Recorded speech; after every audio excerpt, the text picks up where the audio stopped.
Personalidad, definición y patologías, bienvenidos.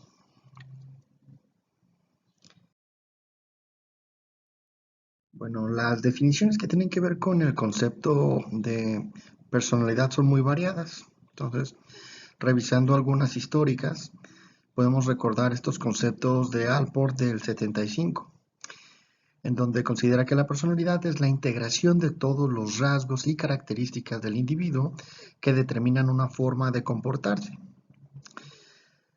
Tradicionalmente se ha separado estas características de la personalidad entre el temperamento y el carácter, siendo el temperamento algo innato y el carácter adquirido. Así que como temperamento sería un fenómeno naturalmente emocional, es decir, que se puede presentar a causa de efectos genéticos o hereditarios. Ustedes se parecerán más a su familia que a mí, y el carácter se va desarrollando a partir de esas interacciones con el entorno, el grado de organización moral que posee un individuo y que se fundamenta a través de los juicios de valor y de una evaluación ética que se hace de la personalidad.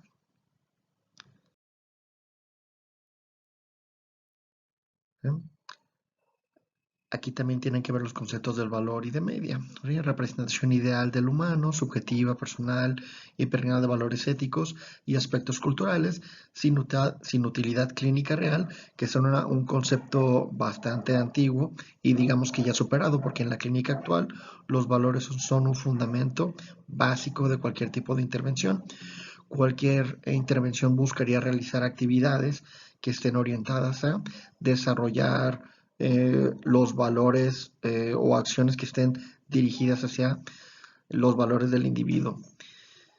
Y en la media, que será una evaluación puramente cuantitativa, en modelos puramente descriptivos de la personalidad, como rasgos o comportamientos habituales, la exageración positiva o negativa de una dimensión subyacente a un conjunto de rasgos definiría la anormalidad, ¿no? Entonces, es una anormalidad porque se escapa de la media. Cuando se hacen evaluaciones de la personalidad utilizando psicometría, evidentemente hay una media estadística.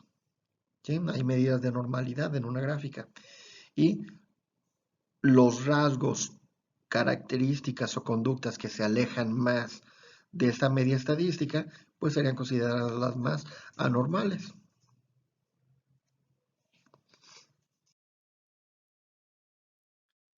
Una de las pruebas más comunes e importantes por su valor histórico es la de los Big Five, ¿no? Son los 5 rasgos de la personalidad que se evalúan utilizando algunas pruebas como el BFQ, ¿sí? ¿Y cuáles son estos 5 grandes? Que son la extroversión, la amabilidad, la responsabilidad, el neuroticismo y la apertura a la experiencia, ¿no? Que tiene que ver con la creatividad.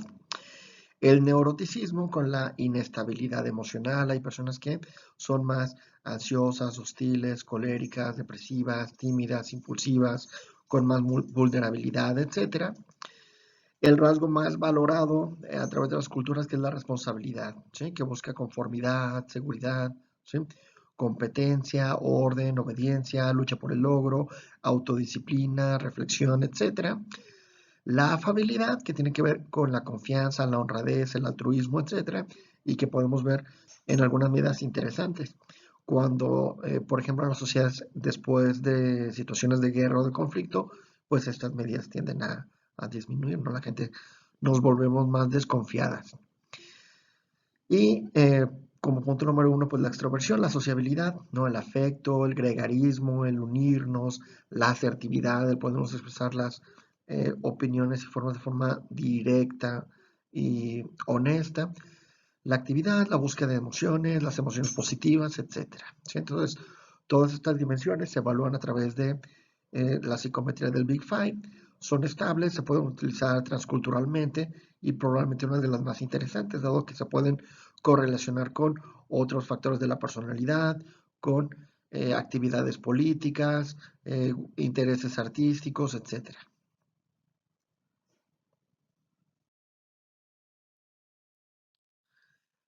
Cuando se hacen evaluaciones a través de modelos dinámicos, se considera que no solo los índices normales o anormales serían importantes en las evaluaciones, sino la integración dinámica de estos índices para determinar la adaptación global de esta persona, ¿sí? Evidentemente hay mecanismos adaptativos y estos mecanismos adaptativos pueden estar subdesarrollados o de haberse desarrollado demasiado, ¿no? Entonces, soy una persona de temperamento hostil y aparte estoy en un entorno que es muy hostil, por lo tanto mis conductas que tienen que ver con agresividad pueden haberse sobredesarrollado y volverse parte de mi personalidad.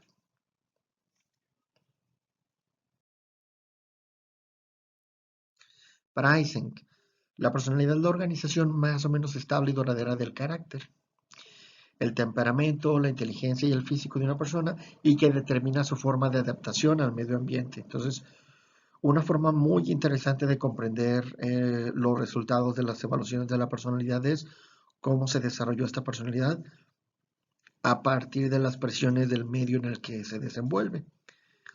Sería como el resultado de la suma de aprendizajes, de su historial de aprendizaje en ese entorno particular.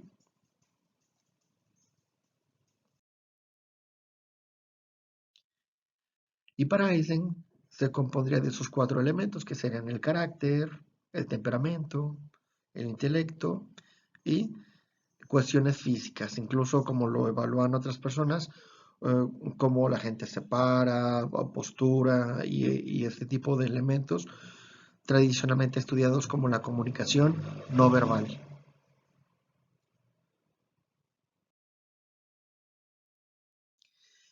Ya cuando tomamos en cuenta los grupos de trastornos de la personalidad del DSM-5, el DSM-5 los organiza en tres grupos, el grupo A, B y C, en donde el grupo A están los raros o excéntricos, que sería el trastorno paranoide, el esquizoide y el esquizotípico. En cuanto al grupo B, serían los dramáticos emocionales y erráticos, como el trastorno límite de la personalidad, el trastorno narcisista, el trastorno histriónico y el antisocial. Mientras que en el grupo C estarían los ansiosos y temerosos, como el trastorno por evitación, trastorno por dependencia y el obsesivo compulsivo.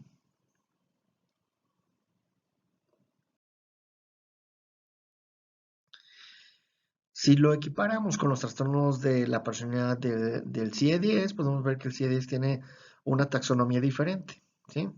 Con las claves del F60, en donde los categoriza como el trastorno paranoide de la personalidad, en donde los rasgos de desconfianza y paranoia están más elevados en el individuo, trastorno esquizoide, más aislado, más individual, el trastorno disocial de la personalidad, trastorno de inestabilidad emocional de la personalidad, trastorno histriónico de la personalidad, el anancástico de la personalidad, trastorno ansioso y el trastorno dependiente de la personalidad, que serían características de los individuos, pero que el CIE-10 los organiza diferente, que son, insisto, cualidades o características que todas las personas tenemos. Sin embargo, en el caso de los trastornos de la personalidad, estas características se encuentran en un nivel sobredesarrollado o subdesarrollado.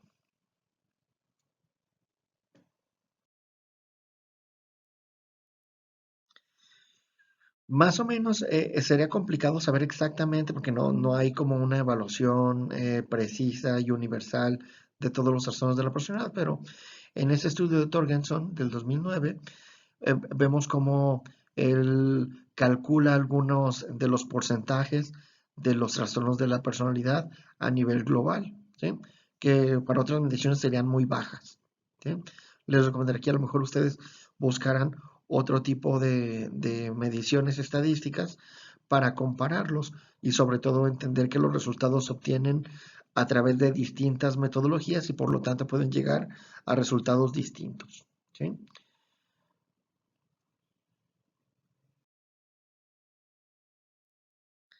¿Cómo lo define el trastorno de la personalidad DSM-5? Pues bueno, lo define como un trastorno de personalidad, es un patrón permanente de experiencia interna, ¿sí? Que por ejemplo cuando se hace una conceptualización cognitiva serían las reglas, creencias centrales del individuo, etcétera, y de comportamiento, que sería ya la conducta externa y observable, que se aparta acusadamente de las expectativas de la cultura del sujeto, ¿sí?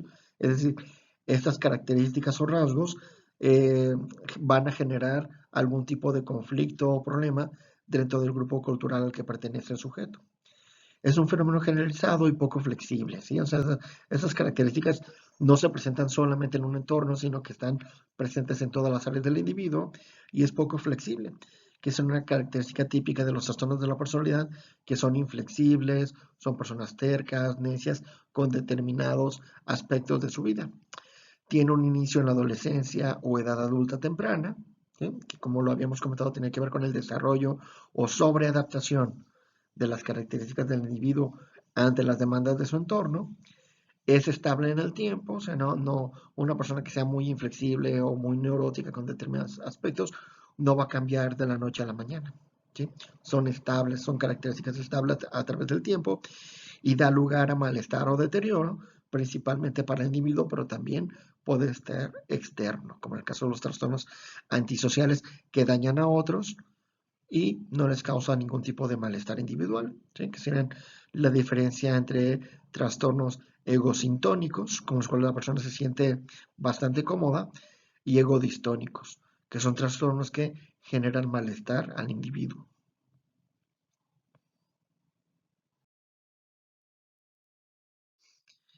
Bueno, ¿cuáles son algunos criterios que están presentes en todos los trastornos de la personalidad para el DSM-5? A. Un patrón permanente de experiencia interna y de comportamiento que se aparta acusadamente de las expectativas de la cultura del sujeto. Este patrón se manifiesta en dos o más de las áreas siguientes. Uno, la cognición, por ejemplo, su forma bastante permanente de interpretar y percibirse a sí mismo, a los demás y a los acontecimientos. Dos, su afectividad. Por ejemplo, la gama, la intensidad, la labilidad, que es qué tan inestables son las emociones, y la adecuación de la respuesta emocional, que, insisto, puede ser bastante estable e inflexible. Tres, la actividad interpersonal. Las personas que tienen trastornos de la personalidad se van a caracterizar por tener problemas interpersonales. Eso es una característica típica. Y por último, el control de los impulsos, principalmente como lo vemos en los trastornos como trastorno límite de la personalidad, histriónico, narcisista, en el cual la inhibición y el control de los impulsos se va a ver disminuido cuando se compara con las medias estadísticas y con las expectativas culturales. Y B, este patrón es persistente e inflexible y se extiende en una amplia gama de situaciones personales y sociales, no solamente en un espacio particular como el trabajo o la familia, sino que está presente en todas las demás interacciones en las cuales se mueve el sujeto.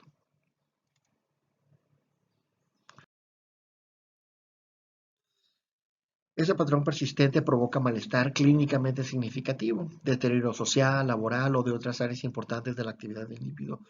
Podemos ver, por lo tanto, que el individuo que tiene trastorno de la personalidad se va a enfrentar a grandes dificultades para poder tener un trabajo, una familia, una pareja, etcétera.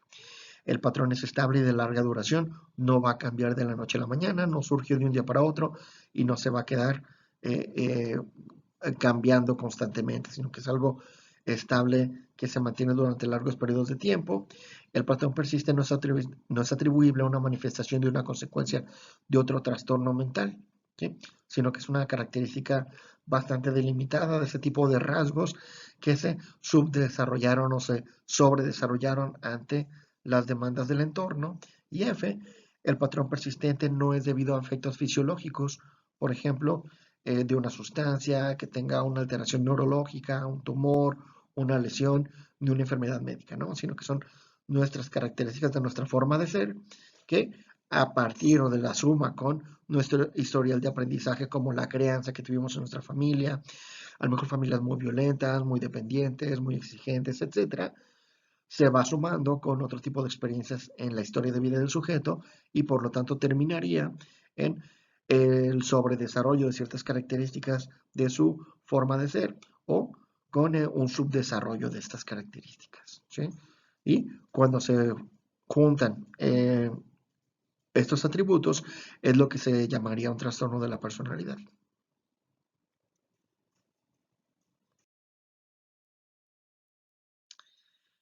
Evidentemente, el DSM-5 no es la única forma de entender este tipo de fenómenos, ¿no?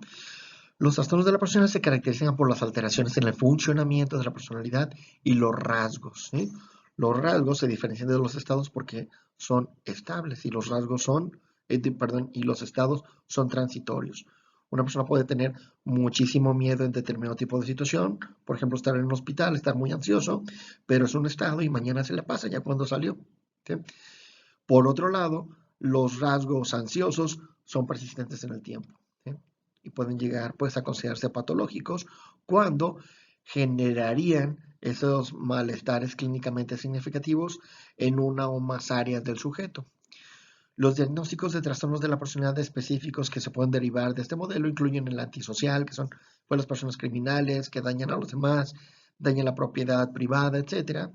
Por evitación, las personas que se escapan de los problemas de forma sistemática, el trastorno límite, los narcisistas, el obsesivo compulsivo y el esquizotípico.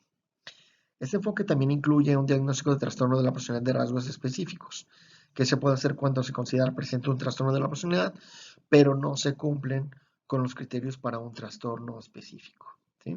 Entonces, incluso cuando una persona no cumple con los trastornos completos, determinado tipo de rasgos sí que van a manifestar determinado tipo de deterioro o daño en las áreas del individuo. Quizás no llega a lo mejor a cumplir con todos los criterios de un trastorno narcisista, por ejemplo, pero su búsqueda de aprobación, de reconocimiento, de saltarse las reglas, de no respetar los derechos o los sentimientos de los demás, llega a ser suficientemente importante para crearle malestar en determinado tipo de áreas de la vida, como podría ser las relaciones con los amigos, con la pareja o en el trabajo, ¿sí? O sea, posteriormente profundizaremos más en la evaluación de este tipo de problemáticas, ¿sí? Muchísimas gracias y que estén muy bien.